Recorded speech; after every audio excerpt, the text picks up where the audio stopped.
Hi, book club members. I'm Jen. And I'm Carrie. And this is Warhammer 40k Book Club, where we read from a crag. This is episode number 126, and our book is Firedrake, the second book in the Salamanders series by Nick Kyme.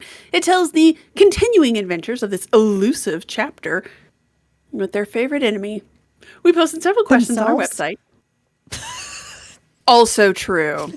We posted several questions on our website, WH40kbookclub.com, and we encourage participation in our conversations via YouTube, our site, or Encrypted Vox channel. Spoiler warning.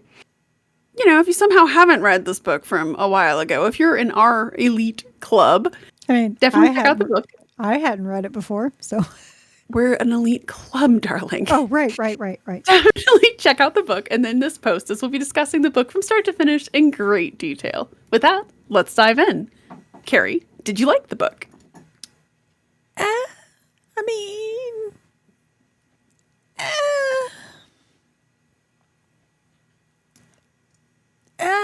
don't know what to say. Like, I didn't hate it, but I didn't love it. It's definitely very early Nick Kyme. I swear to God, I can make a drinking game out of this book by how many times he said pragmatic. Yes. And I do have to say that there is a certain word in Warhammer 40k that I'm beginning to hate because it's all in the Horus Heresy. I'm not going ahead and drink, people.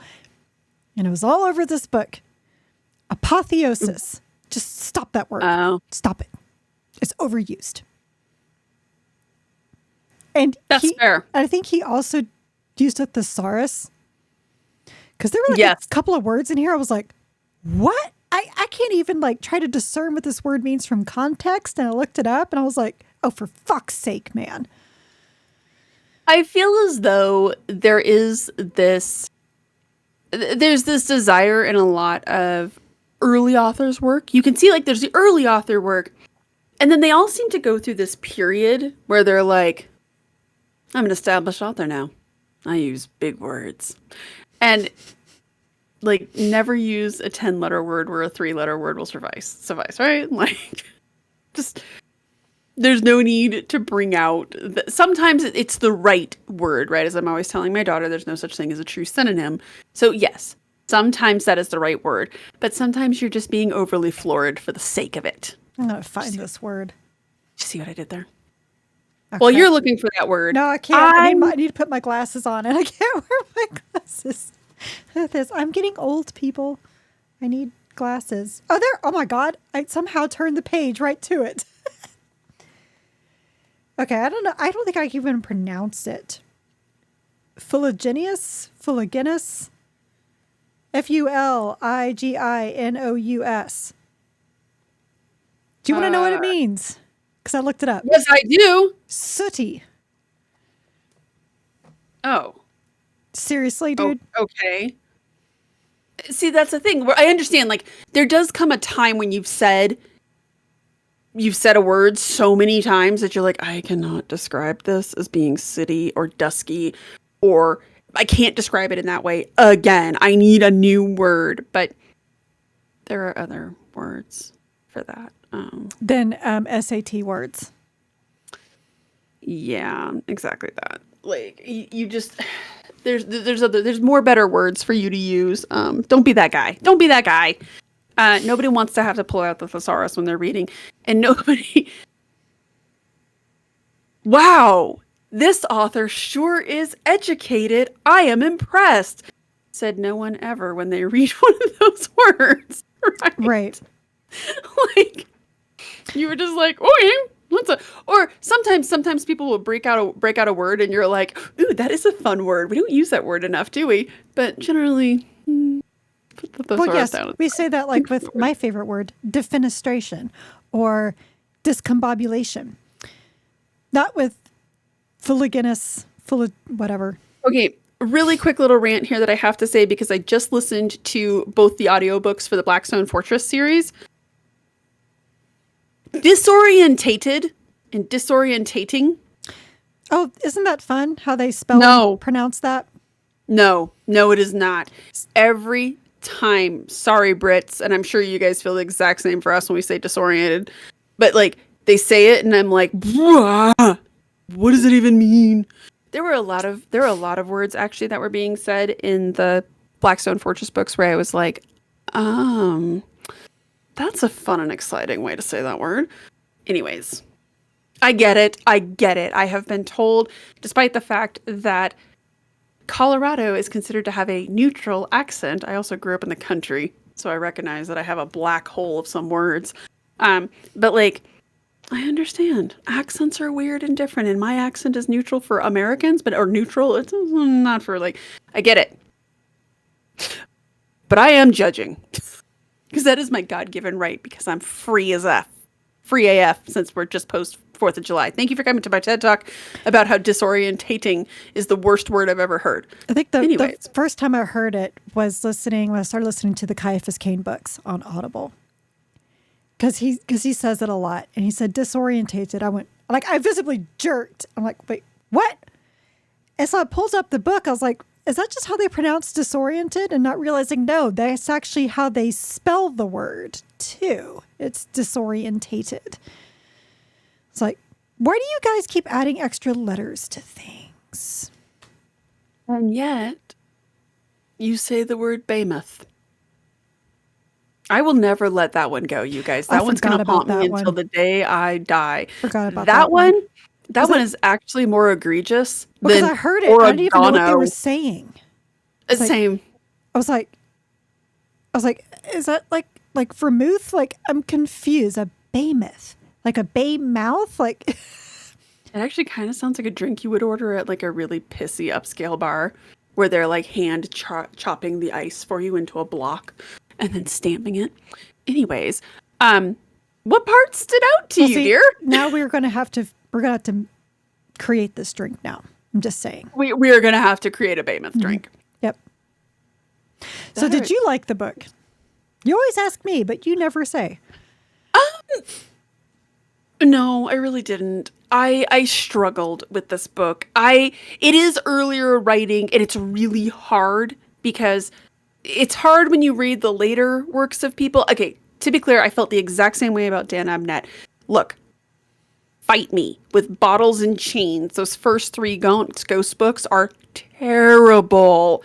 The third one is like he's starting to kind of get to it, but like by the 4th book, you're like, oh, okay, he's learning a few things. And then by the time you get to the 5th, 6th, 7th, blah, blah, blah, but the last 2 books that we don't talk about, excellent, amazing, right? But I came in on Eisenhorn. So then going back to read those Ghost books, it was like, whoa, are we sure this is the same author? This is bad.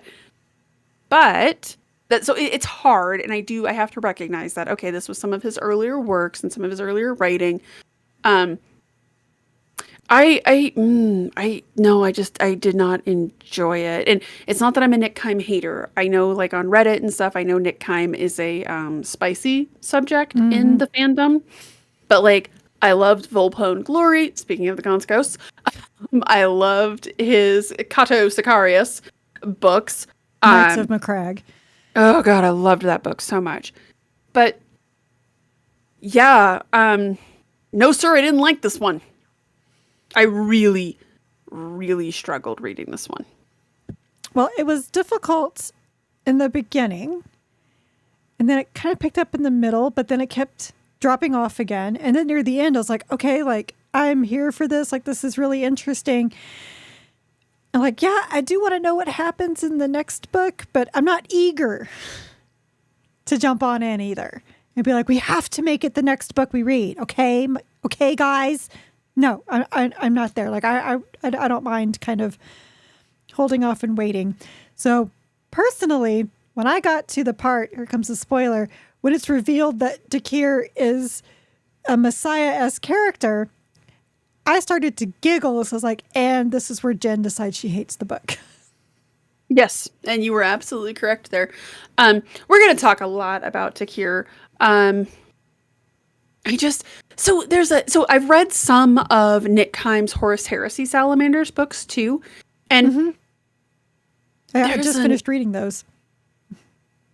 I don't know if this is the right word for it, but there's like a weird mysticism to the books They seem like a very spiritual, mystic chapter. Like there's all these signs and omens and prophets, and it just, I don't know how to articulate the thought, but whenever I read them, that's always like, that's the closest I can come to it, that I'm always like, wow, this is strange, because Vulcan, obviously Space Jesus is sanguineous, right? Literally died for our sins. But because of his perpetual state, there's kind of this messiah feel to Vulcan as well. And some of their, and look, before somebody states the obvious, yes, I understand that they are called the Salamanders chapter, and that the salamander, much like the phoenix, is known for its rebirth. I understand that. I get it. But Totally did not know this. God, spoiler warnings. Well, sorry. God.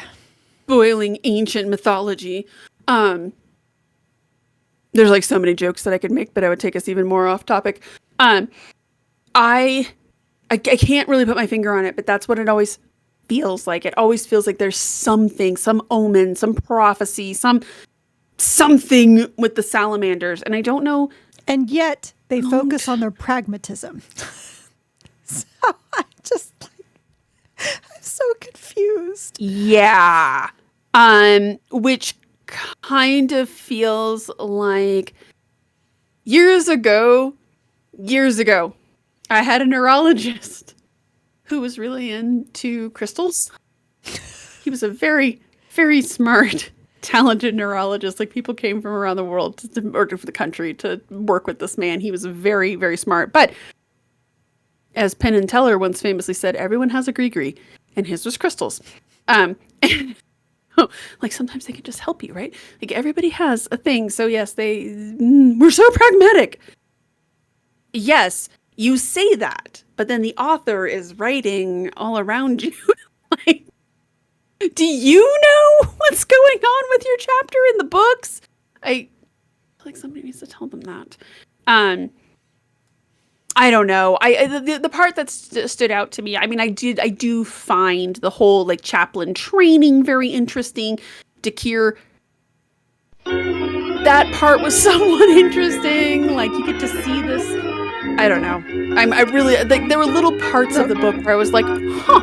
So Okay. like, his training called the burning, all I could think of was the harrowing. Like, he's just kind of gone on this mystic walkabout, and does he survive? Sometimes yes, sometimes no. I actually more thought of like Burning Man, but it was like, is he gonna go through a desert and listen to a bunch of music and take weird drugs?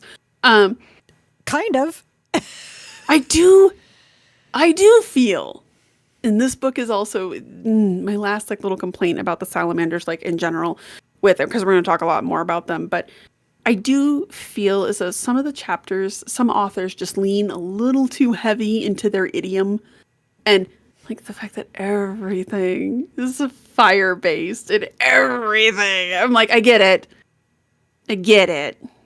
but also I get it. Are you sure? Like, I mean, like, I understand it, but I also, it's a little overkill.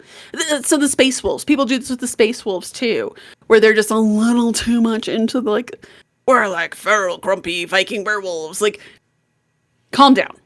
Okay, these people there's more to them than just that. I always love the books where they just scatter the Norwegian all over the place. It's like, yeah, okay. All right. Exactly. And that's, I mean, again, that's fine. Again, it's within their idiom, but there's just, sometimes you're like, oh God, they're more than this. Or at least they could be more than this. And I don't always get the impression. The salamanders in particular, like, everything's burning. We get it. They like fire. They're really into fire and stuff. I get it. Yeah, I never would have pictured them as pyromancers. Right. Like, you're firebenders. I get it. All right, so let's move into our favorite topic, because our favorite topic was in this. Our favorite topic was here. The Dark Eldar. Yeah. Did you like how the Dark Eldar were used in this book? Were you happy to see them? Well, I'm never happy to see the Dark Eldar. Back when they were the Dark Eldar and not the Drukhari? Anyways. I kind of like the Dusk Wraiths. Thought that was a kind of a nice name for them. It's Yeah, that is a good one. Very fitting. And I feel like I'm also kind of not fair to this because, we had just read a book not too long ago that dealt with the Dark Eldar corralling people into this arena-like environment. So, I was kind of like, okay, this again, which isn't fair because obviously Nick Kyme wrote it a long time ago, and it's not his fault that we're just now reading these books somewhat within the same calendar year. So it seems pretty close together. And it also wasn't as funny as Mike Brooks' take on it, but that's also not fair because orcs. But just so, okay, on that line, compare and contrast this use of that to Outer Dark, the Carcharodon's book we read by Eduardo Albert. I thought that was I actually did make a few comparisons with that, with being in the arena and yeah. I, for some reason, in Carcharodon's, and everybody in here knows, I am predisposed to not liking anything involving the Eldar, especially the Dark Eldar. Like, there's only so much you can do with them. Eduardo Albert, I loved what he did with them. Like, the Outer Dark, which I'm still referent. That doesn't feel like it's the name of that book, It's not the name of the book. It's like something Hunters.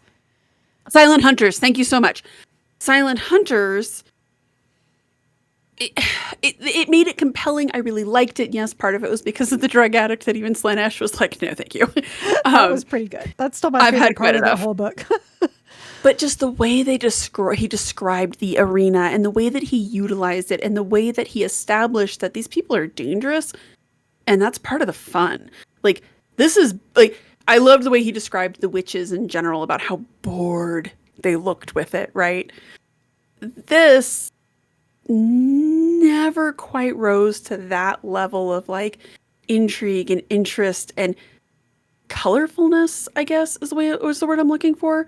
They just kind of felt like, we're evil elves, evil space elves. And I was like, oh, okay, that's fun. But, whereas in Silent Hunters, I felt like that was definite, entertainment, like the Roman Colosseum. This felt more like Hunger Games. Yes. So it's not going to be like, as entertaining. But the one thing I will say, what he did for the Dark Eldar, I really like how he kind of got into some of the nuances about why they're the way that they are. Why they, because we always knew, like, the torture and everything else. And we're like, well, yeah, they get off of it. But this really gets into the depth of, like, no, it's because of what they've done in the past with this, and this. They have to do this or Slanesh is coming, like winter. Okay, I'll agree with you there because I knew that they're like, look, we have to do this. This is literally what keeps us alive and keeps off Slanesh, keeps she who thirsts at bay. But I did really like, so as I said, there were little pieces here and there where I was like, oh, that's actually interesting. I like how you worded this. I like that you explained this. I liked that. That was one of the things where I was like, nice color, good color text. Those pieces almost felt more like footnotes on the campaign books or something of like, did you know? Here's all of this. And I was like, ooh, that's very interesting. Yeah, I could see that. But as ignorant me, it was kind of nice to have that all filled in for me. Love it. Absolutely love it. I thought that was, if you're going to introduce the Drukhari, and at the time, I'm trying to think of how many books, when this would have come out, how many major books of the Drukhari, where the Drukhari would have really been we're main characters in this book, right? And when was it published originally? Oh, Jesus. Okay, I can't. Fireborn. First. Okay, right. Wrong thing. Fireborn. Looks like 2010. Firedrake 2010. Yeah, that sounds right. I remember my husband reading these. I remember buying them and him reading them. Yeah, and I will say that he when he read them, he was like, eh. So I think that kind of, I was like, meh, I don't want to read those ones. But I don't know how much we actually dove into the Eldari at the time. Again, I have current knowledge. So then when you go back and you read stuff in the past, you're just like, oh, is this why? Like, is this where we discovered this about them? I don't know. Maybe it is. Maybe maybe that was where the meta commentary was made, and everyone was like, "Oh, so that's why they do the thing." And now we just know that 14 years later. It's kind of what we discussed last time with the purging of catalysts. I was like, I had to think about it. How to slow that one down. Yeah, the purging of catalysts with the the over descriptions of the anatomy of the Space Marines. Was that really one of the first books that really dove into how there are different organs and how this all works? And it's kind of boring for us now, but back then it'd be like, oh, that's interesting. Okay, so that's why this does this, or why they're able to do this, or really get into the Laraman cells or the Becher gland and stuff like that. If they had never really gone into that before in a book, then this would have been fantastic. It's just, right, again, hard going back to that. Where you're like, yes. And going back to your point too with the Dark Eldar, I'm like, oh yeah, we've seen all this before. So let's talk about why we're dealing with the Dark Eldar and talk about Chaplain Elysius. He has quite the adventure through Dark Eldaropolis. Was it compelling? Did you like Kimura? Kimura is a great name, by the way. In terms of like when you think about like great names from science fiction, Kimura is a great name. But did you like his adventures? Was that part of the book compelling? Because it really is, like, that's the prison break, as it were, for him. The rescue mission is like one of the parts, and then the other part is Dakir's story, right? Did you like it? Was it compelling? Were you confused as shit when he kills Helspereth? Well, I was confused about that because I was like, are we about to read a book with her in it? But it's Hesperax, not Helspereth. Okay, we need to put out an APB to Skywatcher or Adept or whomst ever has this knowledge. So, granted, I didn't dive too deep into this, but my quick Reddit and Lexicanum searches is very indeterminate. Is Helspereth like a clone of Lilith Hesperax? Is this just like a version of her? Or is this a different person entirely? Wholly different person, because he was like, well, I can't kill Lilith Hesperax and I want him to body one of these people. So let's make the great value version. Right?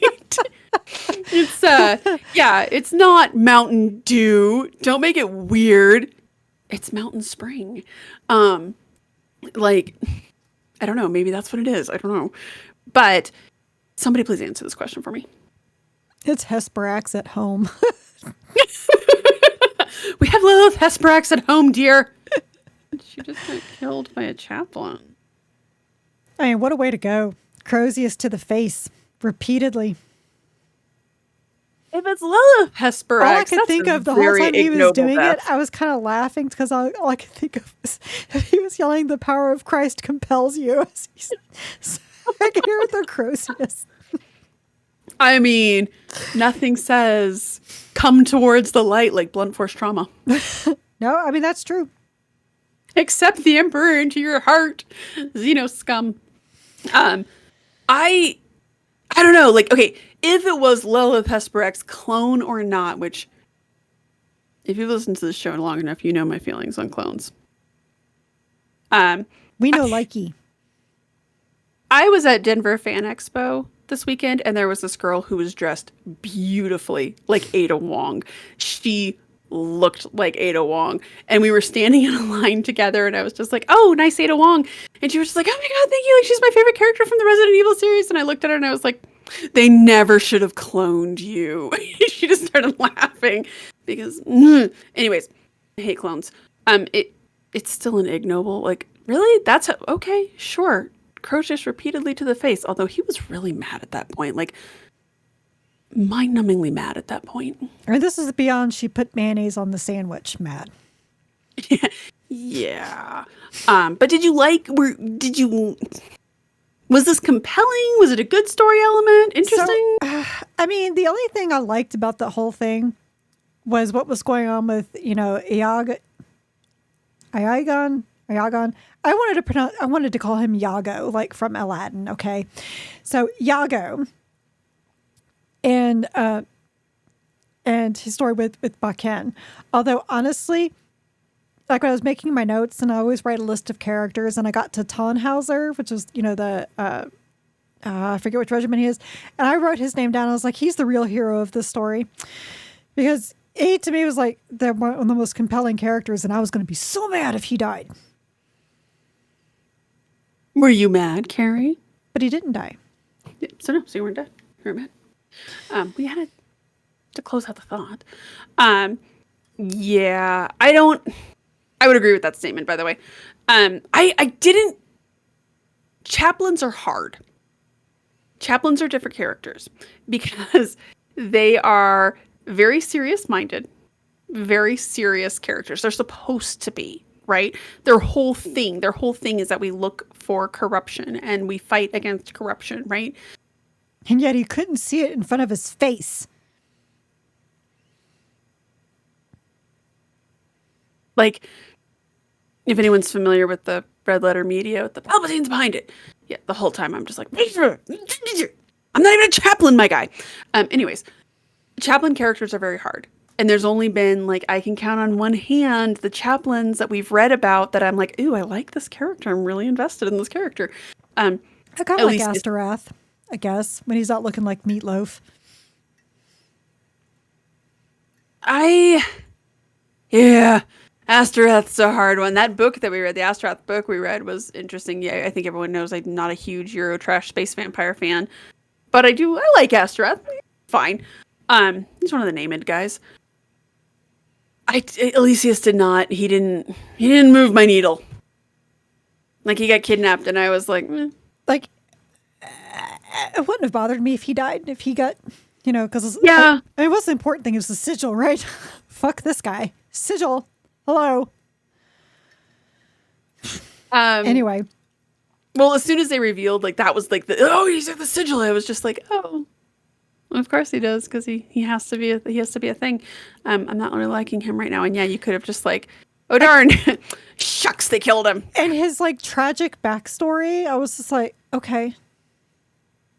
And I think it's because, to quote you, his pain is ordinary. Because how many space marines go through something like this, where they're saved by somebody and they feel like they shouldn't have? Right. But the whole thing is like, oh, my face is beautiful and I must hide it because I'm ashamed. Yeah, okay. Are you Vega? Are you Vega from the Street Fighter games? Is that what you're going for here? It's giving Vega, and I don't mean that in a good way. Yeah, I agree with you. Your pain is ordinary. Like, oh, that's the tragic. I feel as though, again, this is another one of those things that, and again, I am not an author. I would never actually sit down and write. So this is really rich, me pointing this finger. However, if you can't come up with like an actual tragic backstory, maybe just skip it. Because it's always like when they do these reveals and you're just like, oh, that's why, huh? Yeah, like Dakir has more of a tragic backstory. That's just because he's, stuff is going on with Dakir. He's lowborn, but he's gonna save everybody because that's never been done before. Yeah, that whole like the lowborn highborn thing, that really drove me crazy. But are you still invested in Dakir? What do you make of his psychic evolution here? His messiah status. I was just like, oh my god. But how do you feel about it? So on the one hand, it's like, how many stories have I read where there is this someone low of station? I mean, let's be fair. This is the basis of every shonen anime manga ever made.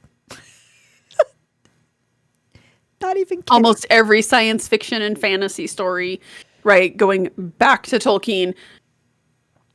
The the smallest and lowest. They will eventually rise, and these become our heroes. And oh, okay, tons of mythology. I mean, I guess Dune bucked that trend because the hero was, yeah, that's true, son of a noble. So I will give that, but you're right. That is fair, but it's a very common theme, right?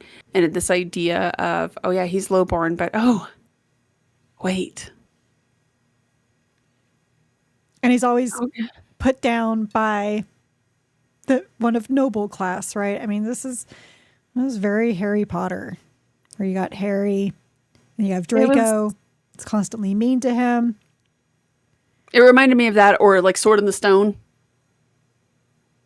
Very much. Because his family. Yeah. Mm-hmm. Yeah. Right. You're just. I guess Harry Potter is a better example of it, but I'm not a huge Harry Potter fan, so that's not one of my pools of reference that I pull from. But yeah, it's like, oh yeah, and this isn't one of those things that I can say, oh yeah, well this is because this is an older book and that wasn't super common. But no, it's a. Oh no, Harry Potter was well around by the time this came out. Well, I mean, all of those stories, right? Like we're talking of centuries of the lowborn who. Look at Star Wars. Yeah, exactly. Right. The exactly. lowly farmer boy, right? Or go back even further. Oh my God, the Black Cauldron. Not the Disney movie, not the bastardization of those amazing books. No, but the books. The assistant pig keeper, who rose up to become High King of Prydain and saved all of Prydain. I mean, and Lloyd Alexander wrote those back in the mid 70s, I think. So, we can just keep going and going and going and going. I found he had the most interesting little pieces of tidbit. I feel like we learn a lot about the salamanders. No. Yeah, okay. Tell me more. So when he was doing his training with Puriel, I really enjoyed all of that. Learning, just kind of like this whole training with, becoming a librarius. But the whole thing on going back to Morabar and like reading the ash dust and the clouds, I'm just like, I am so bored and I'm not here for any of this. That was a difficult section. There were times I had to go back and reread that because I was like, well, I don't think I processed any of that. And I hadn't. You probably still didn't the second time. You probably didn't. Because there wasn't really much to tell. I mean, it was, and it reminded me back of another fantasy book I read, but was very similar to this. I'm not going to tell you what book it is because I know you hate that series even more than Harry Potter. But it was a very similar thing where he and his mentor are kind of trapped like in this dust. She sees things. He's the only one who can get them out of it. It just reminded me of a lot of that as well, which again is like not fair because it's very possible he never read those books either. But at least that and that book had a purpose for why. This I felt like didn't even really have a purpose. So yeah, he might have, seen some things like, I know what he's going to do now. My dude, I knew what he was going to do from the first book. Like it was very obvious in that first book that was a experimental test of what they could do. Now, did you know that he was going to go after Nocturne? No, maybe not. But you still knew he was going to do this. You still have to go after the guy, regardless. It didn't seem like that big of a revelation. Like I think what the point was that Nick Kyme was trying to find a situation to show how powerful he was to Puriel and how Puriel realizes how much they need him because he can control his power for the most part. And then we have to like fill it in with this other stuff along the way. Right. And I know I say this a lot, but again, when you break down a lot of books, it does kind of feel this way. Mm-hmm. It felt like this would have been an interesting short story. Or actually maybe even two stories. Like it feels like maybe there was a short story with chapter Elysius, and then with Dakir, and we had to expand it into one giant novel. And now we have this story where, to your point, I feel like he knew, okay, this is where I want Dakir to be. Mm-hmm. God, how do I get him there? Yeah. A training montage that was, anyways. I mean, some of the stuff was interesting, but then like, again, again, and it's not that we haven't seen this before in movies and books and TV shows and stuff. Or like we know where they want to go, but how do we get them there? You know, it's one of my favorite things. Like with the pitch meeting, they're like, well, why doesn't he just do this? Because the movie has to happen, right? Because they need the movie to happen. Yeah, it's the same thing because they need this. They need this to move forward, so you can understand why it's going from here to here. But the whole time, so when Dakir never showed up, at the planet with everybody else, which is what I thought where it was going to go, and that didn't happen. I was like, well, I don't understand what the whole point of his arc was, because so you didn't read from this, did you? I'm sorry for our listeners, the omnibus. Did you read from the omnibus? No, I did not. Okay, so there was like 6 short stories between the first novel and this, and I read them all. Like, who knows when they were written, if they're written after or before or whatever. I could look it up, but I'm not going to right now. And so much of that was a lot of fill-ins, like with Dakir, with his training, because it was in that short story, which is where Volcona told Periel, "You have to kill him if he loses control," because one of his, his harrowing kind of went bad. He kind of set everything on fire. As one does. Right. Imagine the salamander setting things on fire. And there's actually a couple of good short stories with Sugun, which kind of made me understand him like a little bit better. Is it kind of like how he was adapting with his new role with the Firedrakes, and how even now Praetor is like, something's off with you and we need to figure out what this is. So knowing that kind of made his story like a little more interesting, especially when, Hestan comes in. Mm-hmm. Okay. No, sorry. You look like you're just building like, a headache. It's like, oh my God. No, I am building a headache all of a sudden. It's like, oh my God, Hestan just triggered something. No, I'm so sorry. I'm like trying to be like super chill about it, but like all of a sudden out of nowhere, like major tension headache popping up. We're good. But I'm like, how do I subtly be like, a little bit of relief here? Now I can just do this like an idiot. Sorry. Sugan, I will say, so I want to say something really quickly there. In the first book, I thought Sugan was wholly unlikable. I think we even said that in my first podcast. I was like, not having any of it. A little bit more interesting. Little more. I think, but maybe because he's separated from Dakir. And I think the thing is, for whatever reason, Dakir made him so angry. Plus, he had Iago. Yes, I know it's not how you pronounce his name. Just give this to me. Iago is constantly like in his ear. And, the whole thing with Iago and Bakken, because I liked Bakken in the first book a lot. And I liked him in here too. And when they were kind of forming a friendship, I was like, okay, that's kind of cool. It'd be nice if Iago had a bit of a redemption, but the bastard killed Nikel, and that's not cool. And he made Fugus go crazy. So he's got to be punished somehow for that. Now, I didn't see him being the traitor and lowering the defenses. I didn't see that happening because I knew Iago is out for himself. He wanted himself to be rising up. But I didn't think he would go as far as like keeping some doors open to completely betraying all of the salamanders because he's mad at Sugan. Right. It's like, okay, so you have no redemption at this point. Like, this is done. And I was actually pretty happy when he admitted to Sugan, yeah, I killed Nikeln for you. And for Sugan to be like, the hell? Not cool, bro.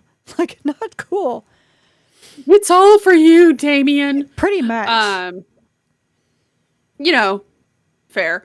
I didn't think, in general, I didn't love.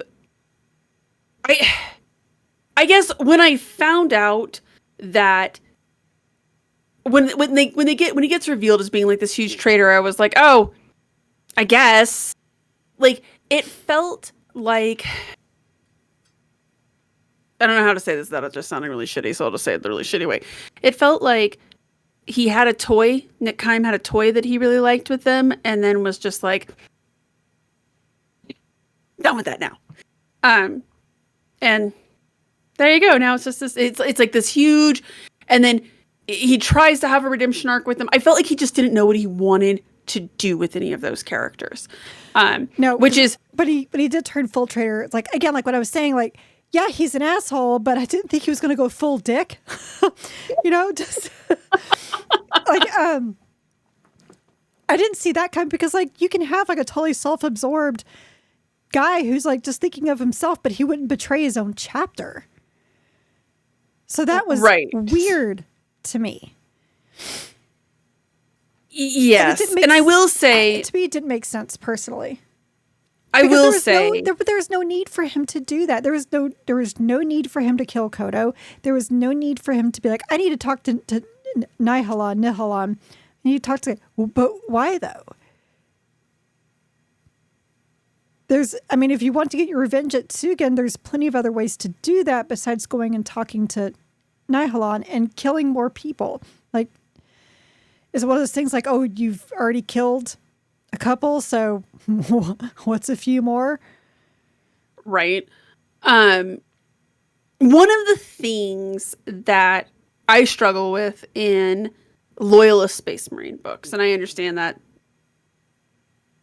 the verdict is kind of out on the M&Ms, but one of the things I don't like, and you saw this a little bit, I think this was my real issue with Tsugen in the first book too, is that I don't like when you see these like petty schoolboy behaviors.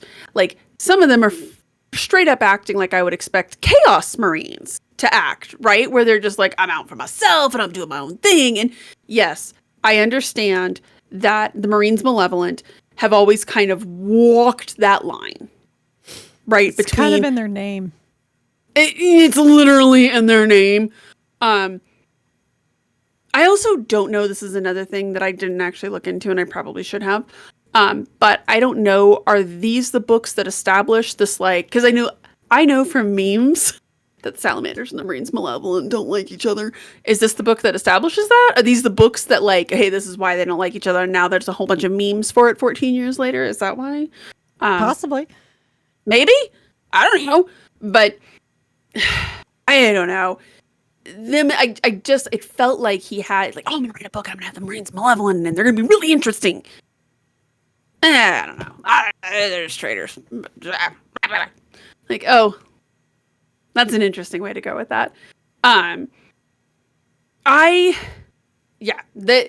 whole part of it, I also didn't love that, because it just kind of felt as we start to get into the end game, like I would say at about like the 2/3 way of the book, it just kind of felt rote. Like, oh, and then this happens, and then, oh, there's a traitor, and then this, and then this, and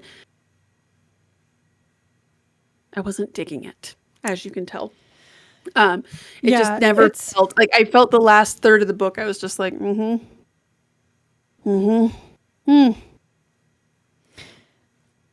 So with these 2 books that we have read of the Salamanders, I feel like I understand why a lot of people don't like Nick Kyme. Because if this was all that I had, then I would probably feel the exact same way. You know what? Yes, and I can also understand. So my husband, when Knights of Macragge came out, and I was like, we read it for the book club, I was like, oh my God, this book is so good, you have to read this book. No, I'm not reading a Nick Kyme book. It's like, I couldn't stand those books. And he didn't like his Horus Heresy books either.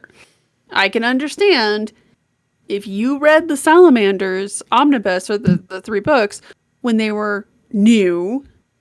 I'm with you on that. Mm-hmm. I don't know, and I will be honest and say that had I read these books when they were new, I would have been loath to reread them, and I would have been loath to read like Volpone Glory and Knights of Macragge. I'm glad that we did. I'm glad that I came in on later, so then I could go back to, and there is always that interesting piece of, oh, this is how you developed, and I see where some of your rough edges got smoothed out. Mm-hmm. I do feel, I understand where you're coming from on that. So I feel like, honestly, the Horus Heresy novels, like not his first 2 of the Salamanders, but the last one, when Vulcan is like going on his grand adventure and he comes across the Iron Warriors. It's basically like, what is, not the Iron Warriors, Iron Hands. God, too much iron. Reese is like, what are you guys doing? Like, you guys are really, really messed up right now.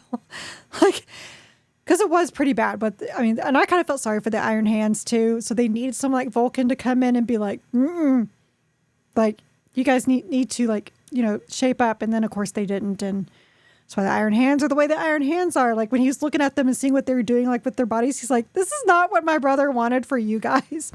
So that book I thought was really, really good. The other two books I think are not very good because of one reason. Johnny G. Amongst other things, but yes. Those are, like, as soon as he showed up in those books, I was like, oh, God damn. Can't I have, like, one book without this? Apparently not. Okay. Well, I got good news for you. The last 3 books are nothing but a circle jerk about how awesome Johnny Green is. I can't wait to get to Siege of Terra. Yeah. So, focusing on this, though, so one of the things that I do... The salamanders, and you and I have mentioned this. This is one of the reasons that we were so eager to go back and read these books, is that the salamanders are missing an elusive I was going to say elusive chapter, but yeah, they're basically MIA. Like, I feel like we've seen more of the Iron Hands than we have at the salamanders, and well, I mean, that's not unfair. I mean, David Geimer did write an Iron Hands book not that long ago. Yeah. So a couple of questions here. One is, as we learn more about, like, their doctrine, their history, their motivations, why are they MIA? Like, we have this trilogy and then they're like, done with that. Compare this to the Night Lords, who we saw, there was a trilogy for the Night Lords, right? That comes out. ADB does the Night Lords trilogy. And then, take a drink, by the way, since I just referenced it. But then we see the Night Lords appearing in other books, right? Mm-hmm. The Warhammer Plus show that I can't remember the name of it right now, it was actually quite good, with the Necrons and the Sister of Battle and the lone salamander brother. It was like, oh my god, it's a salamander. Very well done, and he's very salamandery.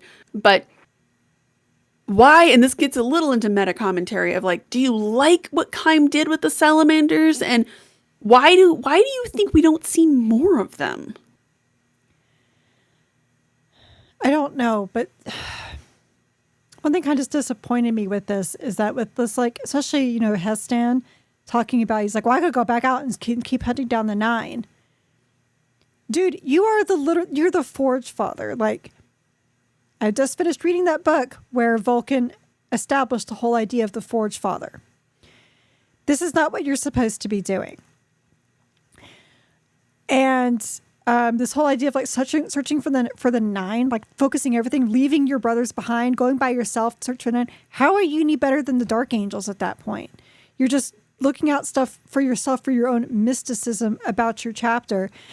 And if the 9 are really these weapons that Vulcan told the first Forge Father to choose out of the vault, he wanted all of them destroyed in the first place. So I don't understand. I guess that's probably got, you know, lost in time, right? Because they did mention they mentioned the Council of Nicaea. They talked about when they arrested Dakir, and they were like, that's a myth. Okay. So it's like, so this 9 has become so, you know, grandiose through myth over time. It's not what they think it is, most likely. And this focus on it's like, but how are you benefiting the rest of the galaxy?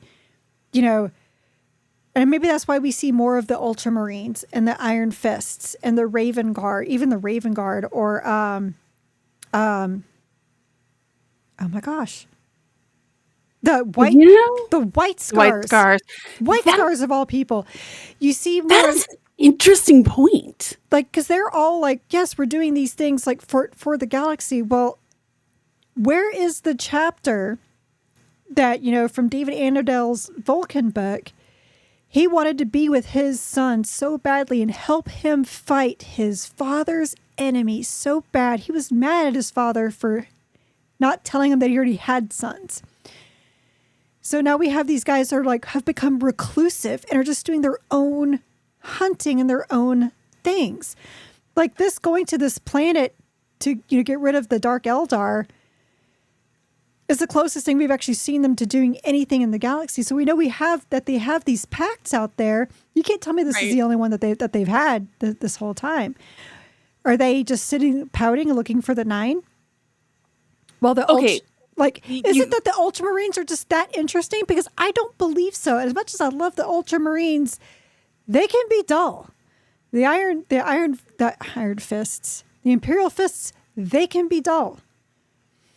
But I think you've hit on something.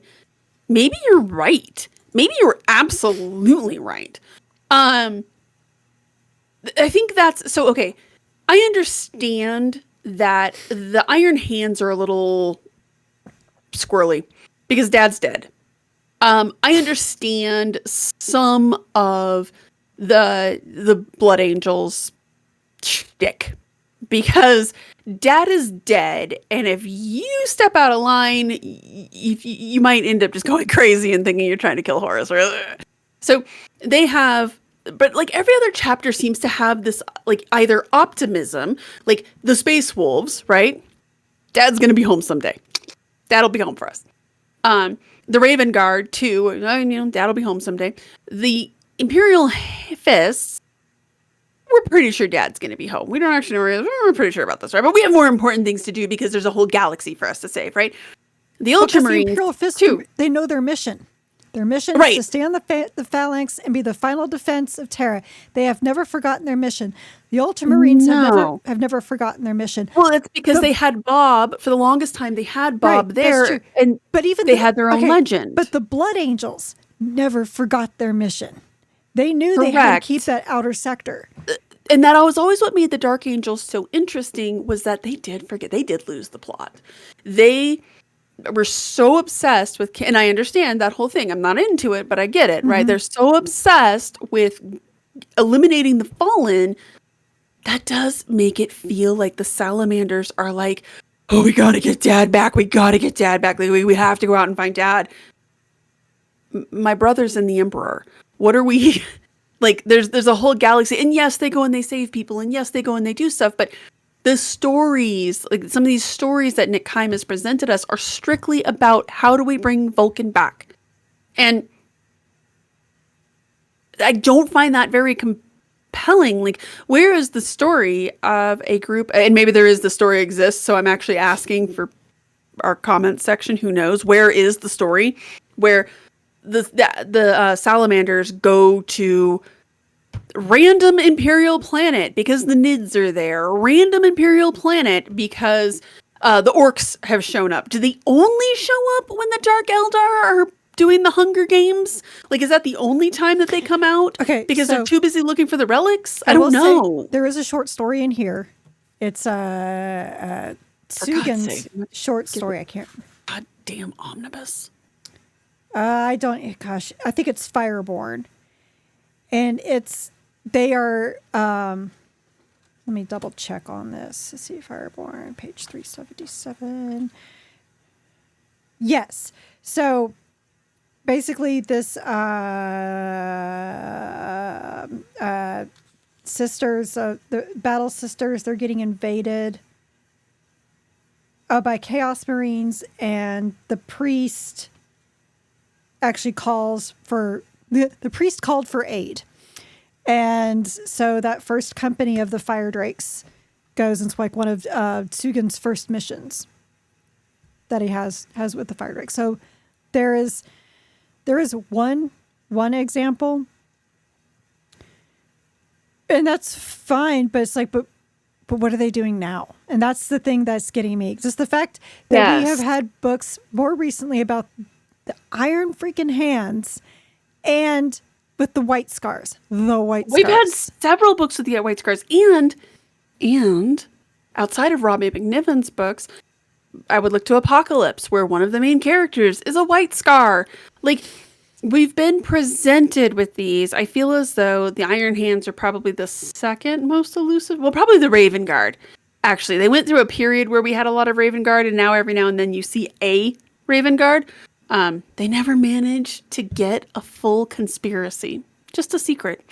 They just, The salamanders are basically missing in action. They're kind of hinted at, but I think you could be right. I think you're actually onto something here. Is that this idea of like, oh, well, and maybe Nick Kyme is sort of to blame on this because he's in these books. He's basically establishing that they have to go and deal with big issues, which let's switch over to that meta commentary real quick, because this is something that's really bothering me with the whole concept of this is that, and you and I have talked a little bit about this before, how do we feel about the books where they're tackling the big issues for the chapters where like things that we know they can't deliver on? So I would point to the Wolf Time for Dawn of Fire, right? They call it the Wolf Time. You know, going into that book, that Lehman Russ is not coming back. Mm-hmm. Like, we know that. You know, there's like the characters. The book should never have been called The Wolf Time. Totally agree, right? That was, come on, dude. Like, it's not even, you can't even call it a cock tease because we know it's not going to happen. We've read other books, and of course, now that I'm talking about this, I'm like, what even are books? I cannot think of a single other example, but like, oh, Dark Imperium 3, right? That book was not going to end with either Bob or Mortarion dying. Right. Okay. They have plot armor. So like this trilogy is not going to end with Vulcan coming back. It's just not. I don't even think when they get all 9 of these artifacts, he's going to come back. That's not that's not what's going to do it. I just don't picture Vulcan like from the Heresy. I don't picture him being like, all right, so here's a scavenger hunt. If you complete the scavenger hunt, I'll come back, and not a moment before then. Right. This isn't like the Dragon Balls. Bring them all together, you make a wish, and Vulcan appears. Watch it be, and then I'm going to be like, oh, for God's sake. I don't think I'm starting to think Dragon Balls. Well, hold on a minute. Are the Dragon Salamander balls? Right? I mean, Shenron kind of looks like a giant salamander. It's like Salamander Z. Salamander Ball 40k. Anyways. I'd watch. It kind of works. I'd watch it too, honestly. I'm not even a huge Dragon Ball Z person, and I would watch. I'm starting to think, for me personally, I don't like these books that are like, we're going to tackle this major concept. No, you're not. No, you're not. You're going to, maybe, if you can create a compelling story that I will enjoy. Dark Imperium 3 is a good example. I enjoyed the journey. Even though we all knew that everybody was going to just go there. Like, so, Mortarion wasn't killing him. Mortarion wasn't getting killed. Mortarion just had to go back to his room for a bit. We knew that was going to happen, right? That's fine.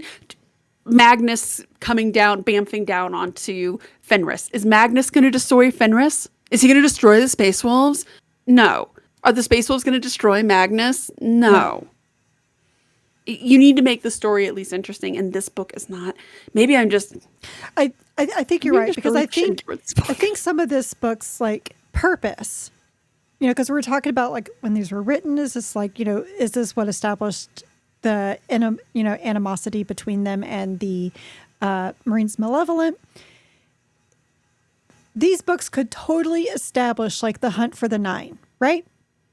Right. Totally establish that in the lore, really set that in stone. Okay, great. But where are they now? That's my question. Is did Nick Kyme accidentally put them on a shelf? Because unlike, remember I was just saying, I was like, I can't think of another example off the top of my head. How about the book that's propping up my microphone right now, the Ahriman Omnibus? Is Ahriman going to fix all of the Dusty Boys? No, he is not. But. Like Ahriman, we can keep watching Ahriman him. Appears in other books. But he's also Sideshow Bob, and we've all accepted that he just keeps stepping on the rakes. That's true. That's his thing. Did Nick Kyme accidentally shelve the salamanders because he established this? Look, they're looking for the 9.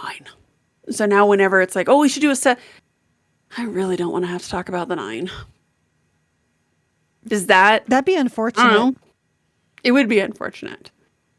But because we've seen books like, so we know that the Blood Angels, for example, are obsessed with, their relics. especially the relics of chalices. the relics of Sanguinius. And they do kind of, do an about face when they hear of one out there. But their stories when they go after it are at least compelling, right? At least to me, because I like the Blood Angels. Or like even, that book we read by Robbie McNiven on the White Scars, where they are kind of like their idiom is like, we don't want to be here, but we made this pact. It was still, they didn't want to be there, but it was still a good story. Yes, and I managed to do a good job with it. And I feel like some of this is kind of missing it, and I blame that on just honestly because of early writing. They didn't really. I don't think they knew they wanted to do. Let's be real. They wanted to make trilogies of each of these legions, right? And then they weren't sure what to do with them afterwards, which is why we have so many of these trilogies that kind of go nowhere in many, many ways. Unlike Uriel Ventress, who will live on forever. Well, it's also possible that Nick Kyme also wrote himself into a corner with this. Totally. Like sometimes, like you always hear from authors who will talk about like, oh, well, I was writing one way, but then all of a sudden, like, squirrel, and then I started going down this other path, right? And I meant to be going this way, but now we have taken the left at Albuquerque, and now we're totally somewhere else, and the story just naturally kind of progressed. Like, did he progress himself into this whole thing, and now he doesn't know what to do with it? I don't know. I guess that's one thing you can say about Gav Thorpe, in his books, his omnibi on the Dark Angels. At least when he set these rules with the Dark Angels, with what they're doing and what they believe, and other authors have been able to take that and still use it, like Phil Kelly's book War of Secrets. Well, and like again, I don't want to beat a dead horse here, but can you imagine if the James Swallow Blood Angels trilogy was the only trilogy we had? Those were the only books that we really had about the Blood Angels. Blood Angels. Can you imagine if ADB's Night Lords trilogy, was the only books of the Night Lords that we had? Could you imagine if the Uriel Ventress series, the original trilogy, was the only Ultramarines books we have? Some of you are probably like, that'd be fine. But like, again, can you imagine? That's what the Salamanders, they really have this. And I'm sure somebody's going to be like, oh, but there's this other book. And cool, we'll add that to the list. I would love to. I would love to read another Salamanders book. But I challenge you to find me one written in like last 5 or 6 years. Yeah. And I feel really bad because our whole conversation about this really turned into more like meta commentary about the book itself and the writing and like where this is going. But I do feel like when you're talking about the Salamanders, it kind of begs to be discussed. This is this isn't the Marines Malevolent, right? Like if they were like, oh, those are the only 3 books that the Marines Malevolent ever appeared in, I'd be like, it totally makes sense. They're not a founding chapter. Like the Soul Drinkers trilogy. Yes. Like those ones belong in only 3 books. Fight me. But that's what's frustrating about this. And I would like to see more of them. I like them. They seem cool. They seem like good guys, but I would like them to ditch the mysticism. And I would like them to go out and save the world. Go out and do things. Go and have adventures that do not involve trying to bring back Dad and finding Messiah figures from your lowest born. And killing maybe Lilith Hesbrax, but maybe also not. I don't know. But he has the power to save or destroy Nocturne. I mean... Oh, gee, I wonder what it's going to be. Well, considering I know Nocturne is not gone, I already know what the answer is, but... Exactly. We come back into big issues that you're not going to solve in this book. Like, I could destroy Nocturne, but you're not going to. So do it. Like... But he's going to prove everybody was wrong about him. Right, exactly. Well, I have a feeling that somebody's going to be like, okay, and then he and Sugan are going to become best friends. And braid each other's hair. I don't know how that's going to work, but anyways, it's really not important. And have ice cream together. Be bald-headed. Will the Krogan bake them a cake? They will. Oh, God. So, we're moving from Space Marines, which, by the way, if you go back and you look at the books that we've read this year, there has not been a lot of Space Marines. We've been reading a lot of Astra Militarum. Yes, in terms of new books. There has new books, in fact, for the last couple of years with new books outside of like Dawn of Fire and stuff like that, a lot of Astra Militarum, which I like.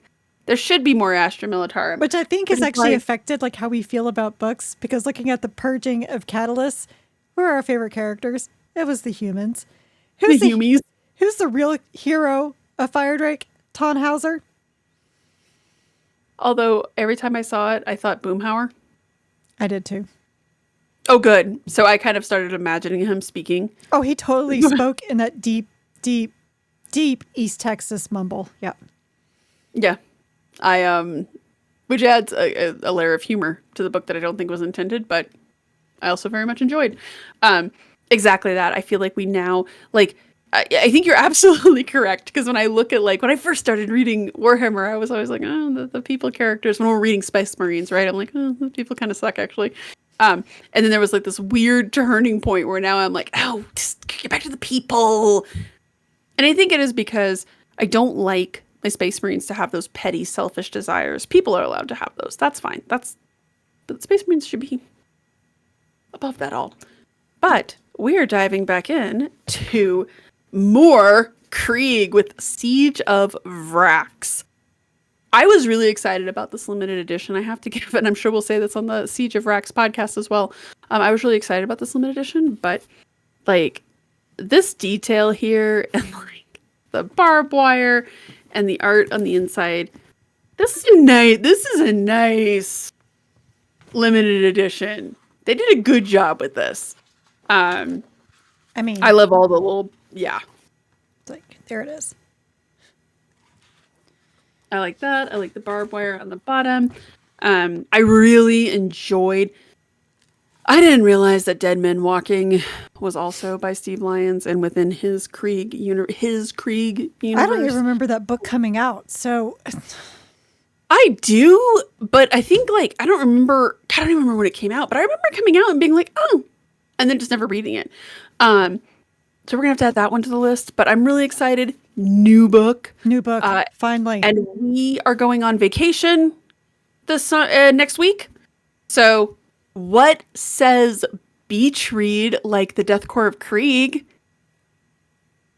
Nothing I can think of. Still a better beach read than Fabulous Bill that one year. Actually, that was exactly what I was thinking. Like, but everything is a better beach read than Fabulous Bill. That was not a good beach read, and I'm still pissed about Arian. Anyways, she's not bitter. You are. That's right. Just like they had a sane world eater. Anyways, join us in a couple of weeks to hear how we enjoyed Krieg on the beach. Now that should be a drink. We got 2 drinks we got to make. We got to make a Behemoth and a Krieg on a beach. I feel like if we're being really honest, I feel like a Jaeger bomb is probably a Krieg on the beach. That's true. And I am too old to do Jaeger bombs anymore. I can't remember the last time I did one, but no thanks. Yeah, no. Because that is the drink where you get a shot of Jaeger, you light it on fire and drop it in Guinness, right? No, it is the Jaeger bomb is the shot of Jaeger in a Red Bull. Oh my God. No. You're not just mixing your uppers and your downers. You're mixing your uppers and your blackouts. So the Jaeger and the Guinness, that's the Irish car bomb. No, that's whiskey in a Guinness. I've always done it with Irish. Jaeger. Right, but I've always done it with Jaeger because it lights on fire better. Oh, yeah, the car bomb is traditionally whiskey in a Guinness. With what do you call it on the top? Irish cream. Yep. And good God, the misspent youth in bars. We will not be doing Jaeger bombs on vacation, just in case anyone's curious. Well, no, it's just now that I know what a Jaeger bomb actually is. Like, I don't do Red Bull, so oh my God, that doesn't even sound like a good combination. Does it even work? Yes, and they actually were really delicious. Okay. That was back in my 20s.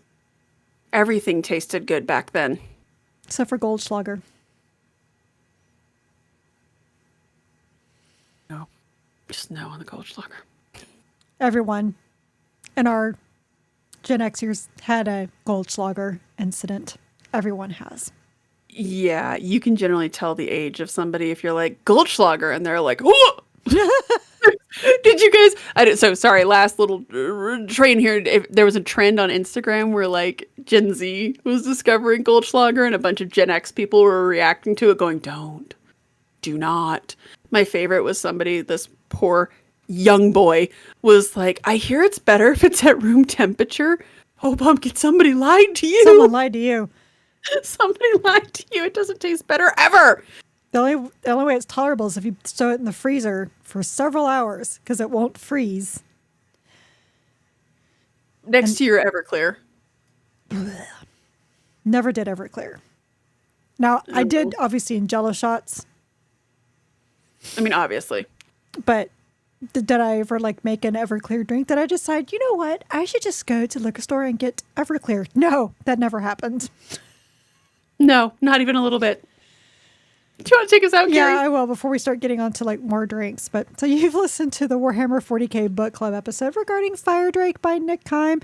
Be sure to join us next time for the Siege of Vrax by Steve Lyons. We are an unofficial book club and not affiliated with the Black Library or any of its affiliates. You can find the vidcast and podcast on our website, WH40kbookclub.com. If you like this episode, please like, subscribe, give a review, and all those good things to the vidcast on YouTube and the podcast literally anywhere you get podcasts. And come join our Discord. We have fun in there. We were like talking yesterday about, you know, how crazy I am for reading the Horus Heresy. And they're like, and one of them told me, we're so glad that you are, so we don't have to. I'm like, that's right. That's exactly what I'm doing. I'm doing it so you don't have to. And they also show their great minifigs. Oh, and one of our guys, he has baby piglets and chicks, and he keeps sharing pictures of his baby farm animals, and it is so cute. So please come and check things out. We have fun in there. And our site also has articles about adventures of reading other Warhammer 40k books, like Jen's going through the Blackstone Fortress series right now. I'm still trudging through the Horus Heresy, which I do so you don't have to. That's right. That's going to be my new slogan for that. So please stay a while and read from McCrack. Peace out. We're going to the beach. And not a moment too soon. It has been a year. It is time to go to a beach and just not do Jaeger bombs, but definitely have some margaritas. Well, yeah. We'll have margaritas in Krieg. Some Krieger. And some ceviche. Kriegeritas. Not to give away where we're going. Kriegeritas, yes! All right. Good night, everybody. Ceviche would be made with like tear in it, though. Anyways, Ew. moving on. Good night, everyone. What? No. Oh my God. They're going to eat ceviche again without being like, ew, there's like bugs in my ceviche. Way to go. You're why we can't have nice things. True. Good night, everybody.